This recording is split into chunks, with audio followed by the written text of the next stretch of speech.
इस वीडियो में हम वह करने वाले हैं जिसके लिए आप सभी को इंग्लिश सीखना होता है। मतलब क्या? हिंदी वाक्य को समझकर अचूक इंग्लिश में रूपांतरित करना। चलिए तो फिर शुरुआत करते हैं। मैं कुछ हिंदी वाक्य बोलूँगी, उस हिंदी वाक्य को हमें इंग्लिश वाक्य में रूपांतरित करना है। मेरा पहला वाक्य है, मैं 1992 से हर साल अपने स्कूल के दोस्तों से मिलने के लिए मुंबई आता रहा हूँ।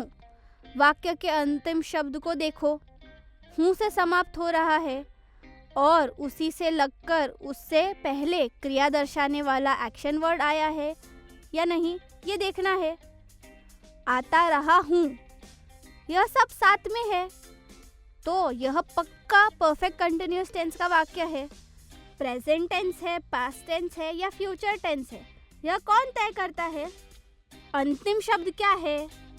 हूँ ना, इसीलिए यह वाक्य प्रेजेंट परफेक्ट कंटिन्यूअस टेंस का है। कौन आ रहा है? मैं। मेरे इंग्लिश वाक्य की शुरुआत मैं आता रहा हूँ से होनी चाहिए।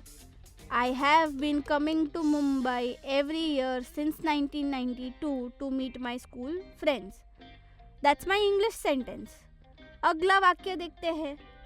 वह सुबह से परिवार के लिए खाना बनाते आ रही है।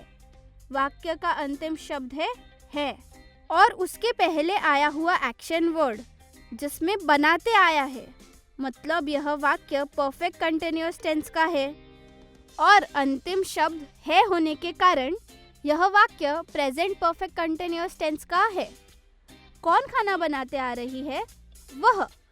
तो मेरे इंग्लिश वाक्य की शुरुआत वह खाना बनाते आ रही है से होनी चाहिए। She has been cooking food for the family since morning. अगला वाक्य, प्रत्येक ग्रामीण निशुल्क बिजली के लिए निजी कंपनी को रिश्वत दे रहा था। मेरा हिंदी वाक्य का अंतिम शब्द है था, मतलब पास्ट, पर उससे पहले आया हुआ क्रिया दर्शाने वाला एक्शन वर्ड दे रहा था है, तो यह वाक्य पास्ट परफेक्ट कंटिन्यूअस टेंस का है। कौन दे रहा था? प्रत्येक ग्रामीण।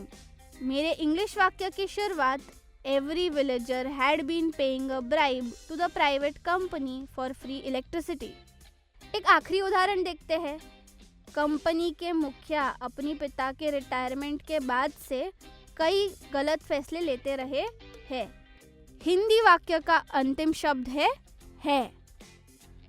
उससे पहले आया हुआ एक्शन वर्ड लेते रहे आया है, इसीलिए यह वाक्य प्रेजेंट परफेक्ट कंटिन्यूअस टेंस का है।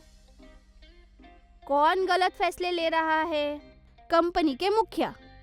हमारे इंग्लिश वाक्य की शुरुआत कंपनी के मुखिया से होगी, इसीलिए इंग्लिश वाक्य की शुरुआत होगी, the head of the company has been taking many wrong decisions after his father's retirement.